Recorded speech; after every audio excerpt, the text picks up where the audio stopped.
Hey everyone, welcome to another video. So before we actually go to the next step where we expand our game and start developing more features into it, one of the things I'd like to do is I want to actually explain the code that we just created, because I don't want us to just brush over these things without understanding it. I know these things can get really overwhelming, and especially if you're learning programming. So I just want to explain this a little bit. I want you to understand how this code works. All right. So I have Thonny up, as you can see. And if I actually run this code, it's going to, again, do the same thing that we did here. It's going to ask for a letter. I'm just going to say A, for example. And it's going to say incorrect, incorrect, incorrect, all incorrect. So I think we just the computer chose the word computer. So, yeah, so it all came out wrong. So let's actually debug through this, all right? Let's actually save it. And let's just call this. There you go. All right, let's just debug it. So anyways, let's do one more time, and again this time I think came out third one was correct, so I think computer chose bear. All right, so let's debug this and let's actually step in and let's see how this works. So if you take a look, again, the first thing that the code is going to read is the random function, or so it's just going to import the random, and then it's going to go through the word list and take a look at the words. All right, that's cool, right? It's going to process all the words. All right, and then it's going to go to the next line, which is it's going to say chosen word equals random choice, right? So then it's going to choose a random.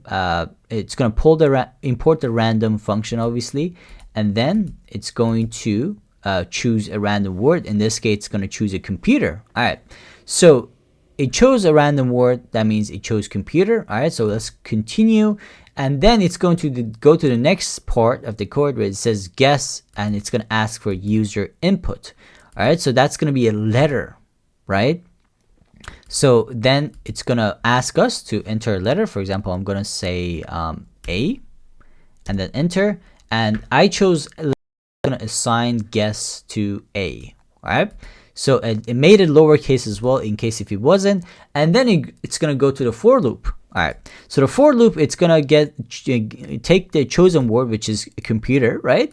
And then it's going to select the C. All right, so then it's gonna say if letter equals guess, and then it's gonna read the letter. So it's, again, my letter was C, right? And the first letter, that's the first letter computer. The first letter of the computer is C, right? So then it's gonna say guess. That would be my guess. That's A. And it's going to say, is it equal? That's a false, right? Because it's not equal. So it's going to go to else. It says it's going to display incorrect, and it's going to display incorrect in print incorrect in the console. All right, and it's going to run the same thing. Again, the second letter of the computer is O, and it's going to go through the if statement again, and then it's going to say, is O equal guess, which my guess is A again. It's going to say, is it equal that? And the answer is incorrect. So it's false. So it's going to go to the else statement again. And again, it's going to do this over and over, and it's going to print incorrect over and over, right? In this case, none of the computer letters actually match the A I just entered. So it's going to display incorrect all the way. There you go. So it's going to do this over and over again until we reach the end of the program. Let's just go through it all. There you go. Almost done. There you go. So at the end of it, and just like that, we checked for every single letter, and we displayed all the correct or incorrect prints.